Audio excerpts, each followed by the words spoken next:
Welcome to Anchored Not Anxious. This is where you gain a deep belief your life matters to God and discover the anchoring practices to manage anxiety and worry. I'm Terry Hutchinson, your host. This episode introduces you to examples of mental and spiritual anchoring and why you want to do it. Anchoring is not a new concept.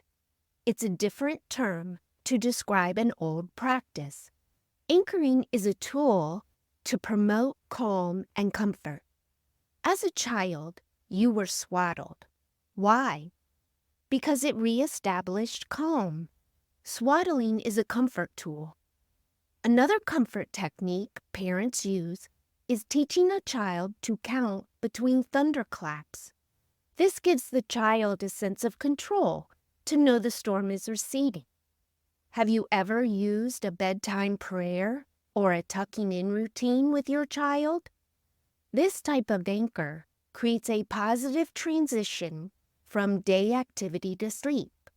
This is the purpose of anchoring, transitioning into peace and calm. There are several types of mental and emotional anchors. One example of a mental anchor is kinesthetic anchoring or tapping. Here's how it works. A therapist asks you to recall a peaceful or positive emotional event or memory. As you dwell on the positive memory, they will touch your shoulder or upper arm. The positive feeling or memory you've manifested in your mind and the touch point become connected. After a time, the therapist will retouch the same area of your body, evoking the positive sensory memory. If the anchor is established, you should feel the positive emotional state when touched in that area. The therapist can use the touch point during therapy if you get anxious or distressed. Again, it works for some and not for others. And you don't have to go to a professional counselor to make this happen. You can try it at home. In Colby Campbell's book, Why Am I Like This?, she instructs readers how to create an anchoring memory using tapping, which is a similar technique to kinesthetic anchoring. I found it intriguing and tried it. Per the author's instructions, I settled into a comfortable position and brought forth my most peaceful memory from childhood. I'm 10 years old, sitting on a sun-warmed seat of a community park swing set.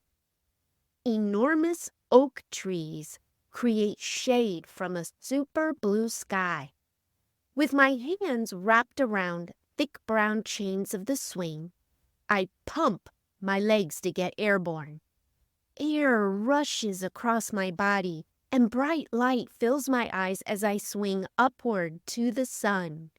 Gravity takes over, pulling me back to Earth, bringing loose brown dirt and green grass into view. I bring my legs under me so I can again fly toward the sky. The soothing back and forth rhythm fills me with peace. Staying with this memory, I tapped my hands on each shoulder, embedding the images and relaxation into my subconscious for recall. Here's the amazing thing. As I describe this memory to you right now, I could feel the feeling of being carefree and unburdened. By telling and remembering, I activated a restorative peace. And I can activate it when circumstances make me anxious. This is one type of mental or emotional evoking anchor. The memory pulls you away from tumultuous emotions and thoughts toward a stabilizing foundation. Let's take a look at how a spiritual anchor can work for you. Hebrews 6:18-19 says, Therefore, we who have fled to Jesus for refuge can have great confidence as we hold to the hope that lies before us. This hope is a strong and trustworthy anchor for our souls. Hope is what keeps the human spirit from sinking into despair. Your soul has an anchor made of hope. Your soul desires to anchor to something. Numerous options exist. Not all are trustworthy. To better grasp the concept, I want you to imagine a boat fastened to a dock. The dock is a solid foundation. If a storm moves in with strong winds and rough waters, we know the boat remains anchored, preventing nature from setting it adrift. Let's say the boat represents you, your hope represents the anchor, and you're seeking to anchor to a solid foundation. What do you choose? The Word of God says God is the rock, a firm foundation.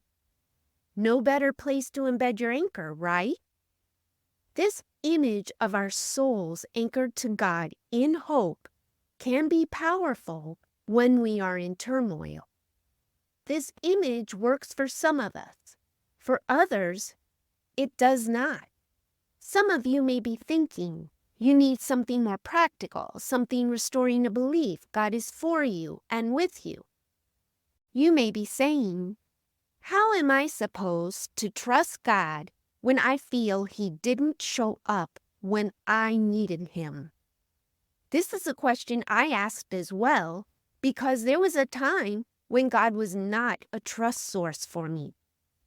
Do you have trouble believing God is trustworthy? Do you feel He let you down in the past? That's okay. And if you feel any shame related to these types of thoughts, reject it. Truly, it starts with your anchor. Forging your anchor with trust and promises is a process. Over time, your anchor will be made from hope in God and your trust in God's promises to you. Your hope and trust become durable and steadfast because you know by experience God is with you and for you. This is one type of spiritual anchor. However, very few of us trust someone we don't know. Why should you trust God if you don't really know His motives and intent toward you? I believe once you identify who God is to you and who you are to God, then a relationship forms and grows. Trust is granted when there is a relationship. Remember, any focus you give to addressing your mental, emotional, and spiritual health is an act of self-love. Using spiritual or mental anchoring takes commitment and desire. Anchoring isn't a quick fix because you'll have to decide whether to put time and effort into either the mental practices and the spiritual ones. It's about discovery and unlearning. It's a commitment to self-care. Every time you listen to Anchored Not Anxious, it's an act of self-compassion. Placing an emphasis on your health is not self-centered. You are gaining momentum over stress, anxiety, and worry. Go to the podcast website for a guided imagery script from the American Holistic Nursing Association. They've given permissions to share publicly. Thank you for listening. Until next time.